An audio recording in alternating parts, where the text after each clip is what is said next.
Un long face-à-face. D'un côté, les hommes de Kadhafi. De l'autre, ceux que l'on appelle les rebelles. Ce sont en réalité les habitants de Zintan. Ils défendent leur ville, encerclés par l'armée libyenne. Zintan est situé dans l'ouest de la Libye, une région montagneuse, un cul-de-sac. L'armée libyenne y est déployée tout autour. À l'ouest, au sud, près des champs pétroliers, à l'est, dans un grand dépôt de munitions, et au nord. Un front stratégique pourtant très peu médiatisé. Notre reporter Florent Marcy a suivi les hommes de Zintan. Des hommes faiblement armés, sans protection, sans leader, placés sous l'autorité du comité révolutionnaire de Benghazi, tous unis face à Kadhafi. Cet homme tue des innocents. Nous n'avons que ces vieux fusils, vous voyez?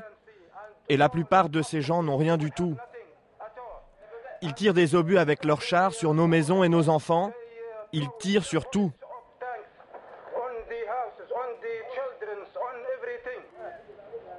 Au loin, les forces de Kadhafi sont prêtes au combat, équipées de chars. Un combat inégal et pourtant les hommes de Zintan n'ont rien à perdre. L'un d'eux donne l'assaut, les autres hésitent.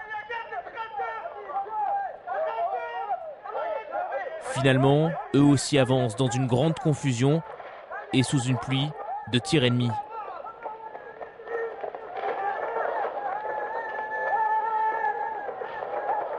Visiblement, l'armée n'est pas loin, les chars sont aux portes de la ville. Les insurgés craignent d'être pris au piège. Ils n'ont pas d'autre choix que de se replier.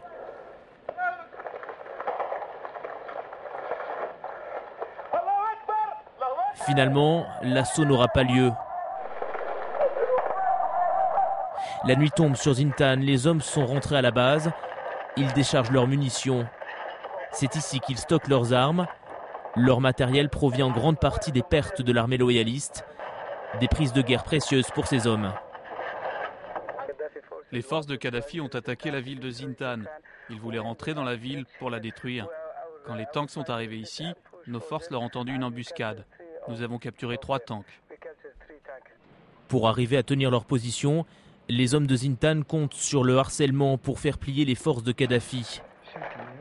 Ils comptent aussi médiatiser leur combat, à l'image de celui de Benghazi, le fief de l'opposition libyenne. Armés et déterminés, ces combattants, pour la plupart des civils, tentent de reprendre la ville qu'ils avaient perdue il y a une semaine.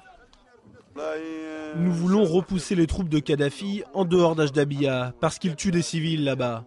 Bientôt, nous pourrons entrer dans la ville. Près de Benghazi, un avion de chasse américain s'est écrasé. C'est la première perte d'un appareil essuyé par les Alliés. Mais d'après le commandement américain, c'est un accident dû à un dysfonctionnement et non pas le résultat d'une attaque.